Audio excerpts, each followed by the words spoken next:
যোৱা ৩১ মাৰ্চ তাৰিখে এৰাউণ্ড ৰাতি ১১টামান বজাত মাইবঙৰ লংখুৰ এৰিয়াৰ পৰা আমাৰ এজন ট্ৰাক ড্ৰাইভাৰ মেঘালয়ৰ কিডনেপ কৰি লৈ গৈছিলে কিছুমান দুষ্কৃতিকাৰীয়ে।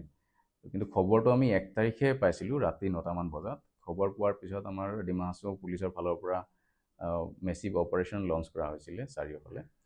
আৰু আমাৰ অপাৰেশ্যনৰ কাৰণে আমি যোৱাকালি ৪ তাৰিখে ৰাতি 11:30মান আৰু 12টামান বজাৰ ভিতৰত মাইবঙৰ সুভাষ নগৰ এৰিয়াৰ পিছফালৰ পৰা আমি ভিক্টিমক ৰিকভাৰ কৰিছোঁ। আৰু এই সংক্ৰান্তত আমি ৩জন মানুহক এতিয়ালৈকে এপ্ৰিহেণ্ড কৰিছোঁ। তেওঁলোকৰ ইণ্ট্ৰগেশ্যন চলি আছে আৰু অতি সোনকালে বস্তুখিনি আমি ডিটেইলছ আপোনালোকক জনাম।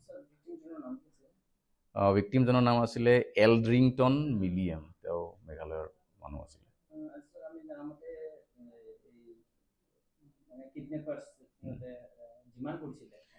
হয়, কিডনেপ কৰাৰ পিছত তেওঁলোকে ফোন কৰিছিলে ১ তাৰিখে। ফোন কৰি তেওঁলোকে মালিকৰ পৰা ট্ৰাকৰ ১০ লাখ টকা ডিমাণ্ড কৰিছিলে, নহ'লে ট্ৰাক জ্বলাই দিব আৰু ভিক্টিমক মানে হত্যা কৰিব বুলি কৈছিলে।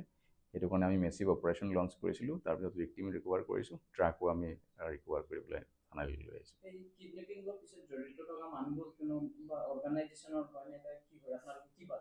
নাই, এতিয়ালৈকে তেওঁলোকৰ একো অৰ্গেনাইজেশ্যনেল লিংক পোৱা নাই। তেওঁলোকে নিজে নিজৰ মাজতে অৰ্গেনাইজ হৈ পেলাই এটা গ্ৰুপ হিচাপে কামটো কৰিছিলে। Thank U.